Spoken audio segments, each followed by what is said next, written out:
It's a Friday. Whoop, whoop. Our happy dance. Thank you so much for joining me. This is Cocktails and Suitcases, the only channel where we have fun traveling around the world while sipping our cocktails.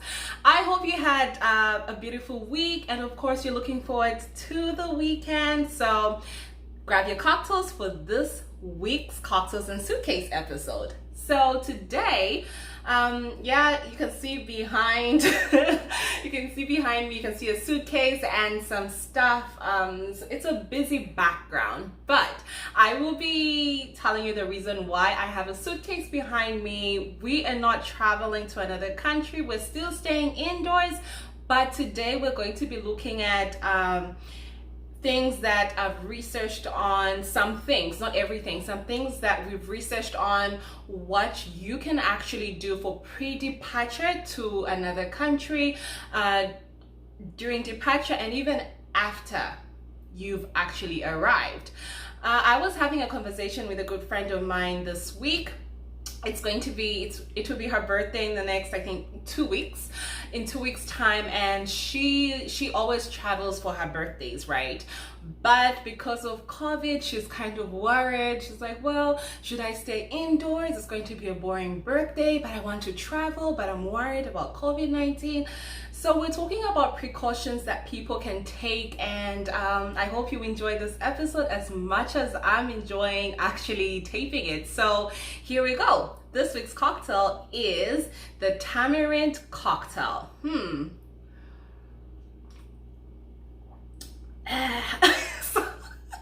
I didn't put sugar in mine. You know what they say about healthy drinks. So this is a wild fruit. It's called the tamarind, and I'll actually show you in a bit. You can actually boil, not really boil, it's up to you. You can boil or you can soak it in cold water for 8 hours. And after that, you can actually add some sugar according to your preference.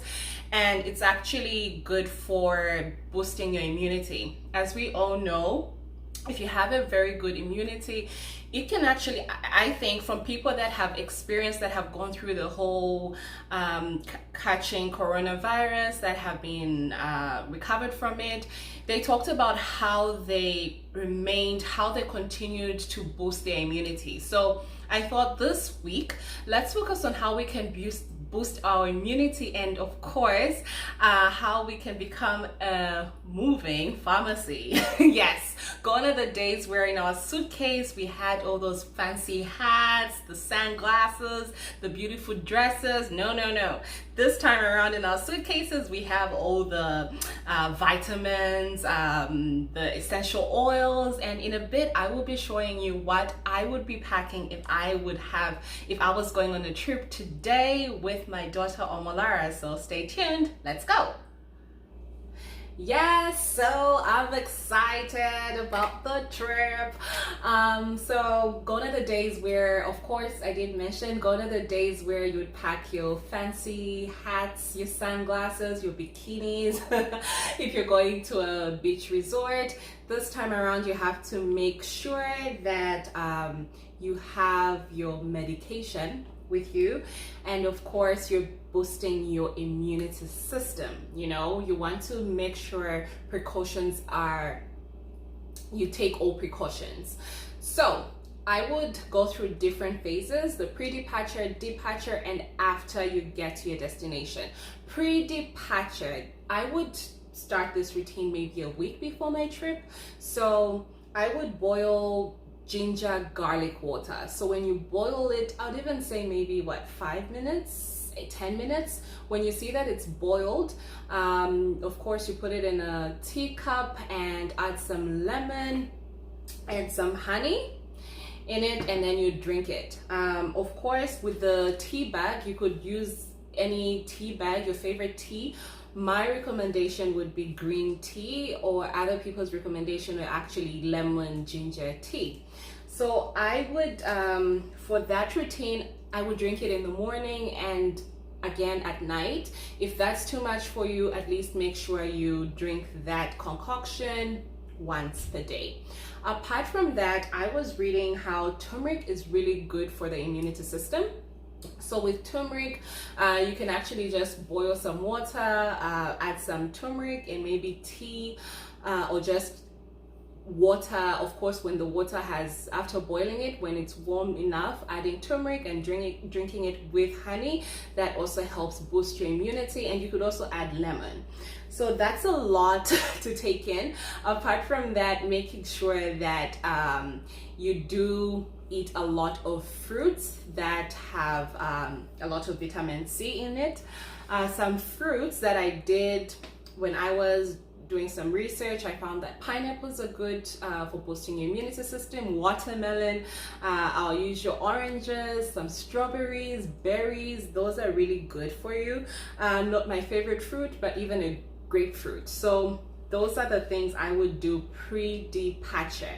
And of course, when you're preparing for your trip, you want to make sure that you've bought your vitamins, and you bought anything that would be useful on your trip, which includes masks. So this is my suitcase. I'll be a walking pharmacy because I have a little one. I'm actually going a bit extra. So my daughter is almost 2.5, so she can actually wear her mask. We found this really cute mask. It's like a cat. So I bought this ones for her just in case we do take a trip. So you could actually check your store to see kids masks. They're really cute ones. Apart from the masks, so we'll start with my daughter first. So apart from her usual clothes and shoes and whatnot, so I would carry masks for her. And of course, her everyday vitamins. They have really good gummy bears for vitamin D, her omega-3, and of course, multivitamin gummy bears for her. So this really help her with boosting her immunity. You know how some kids don't like lemon, and I don't know if it's recommended for kids a certain age. So for her, I would also maybe make a tamarind drink for her and added a bit of sugar so she likes it, since that would help boost her immunity. She probably might not like it, but at least I know that she would drink it, and she likes drinking a lot of water.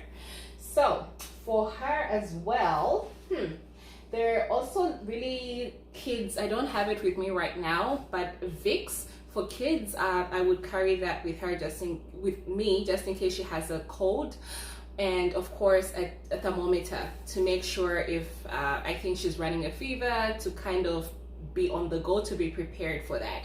So that is what I would pack for my daughter. And what I would pack for myself, well, of course, I don't know if you could see my wig but you don't want to go to travel without your wig. You know, you still want to look all fancy while you're on your trip. Despite what's going on, you still want to look and feel positive about the situation. So I have my wig with me, and I have gloves with me. So my gloves, and of course my mask. We always talk about this, it's nothing new. Apart from the disposable masks, I think I would actually buy disposable masks. It's they come in handy. You use them once, throw them away. But they also have these ones that are like the cloth ones, almost like my daughter's. So those are the masks. Not forgetting hand sanitizer, a big one, and I'll carry a really small one that's of course less than 100 mLs if I'm traveling, passing through an airport, so that could go through as a hand in luggage. So hand sanitizer, and of course myself as well, omega-3s, my vitamins, my vitamin D. And when I am there on my trip, I would actually also buy Vicks. I don't know if you did this when you were young, but I remember when I was young, and if I had a cold, my mom would actually kind of run hot water, and you put Vicks, and then you kind of steam yourself with lemon, ginger, and then you cover yourself on your head and steam yourself. That actually helps remove whatever is blocked. So that's the steaming part when you're actually there, or even when you come back from your trip and you just want to kind of remove whatever is in your system. Apart from that, I would carry my diffuser with me, and for my diffuser oils, the essential oils I would use is the antibacterial thieves, which is good to clear off your throat, clear off your system. So that's good if you just to clear off your throat and to make sure that whatever is, if you have a sore throat, if you have a cold, that's washed away. Apart from the essential oils, the antibacterial one, I would carry the lavender one. The lavender essential oil is actually good for stress, relieving stress, and also making you sleep better, because as you know, especially if you are moving from airport to airport, you might be stressed. So many things would stress you. You'd probably be thinking, oh my gosh, did I touch that rail? What if I touched somewhere where someone had coronavirus attached? What if I have a virus and stuff like that? So the lavender is actually good to relieve your stress and help you sleep better. I think for my suitcase, that is it for now. I would like to hear what you would pack in your suitcase. This is a longer video because I kind of had to show you what I would pack. Apart from that, I forgot one thing. These are the Tamarids. I know that in case you didn't know or you forgot what Tamarids are, so I have some with me. I don't know if you can see, but we used to, when I was a child, I would actually snack on them a lot. Speaking of snacks, I would make sure I carry snacks just in case the airline does not have food, right? So with snacks, I would carry plain cookies, potato chips, whatever your favorite snacks are. That's a lot of information for one video. I hope you enjoyed every bit of it. I would like to hear what you would carry on your suitcase. Please make sure you follow my Instagram, follow me on Instagram, like my Facebook page, and subscribe to my YouTube channel. I cannot wait to talk to you all next week Friday. Hopefully we actually go on a trip. I think we're due for one. Please have a beautiful weekend. Stay safe. God bless.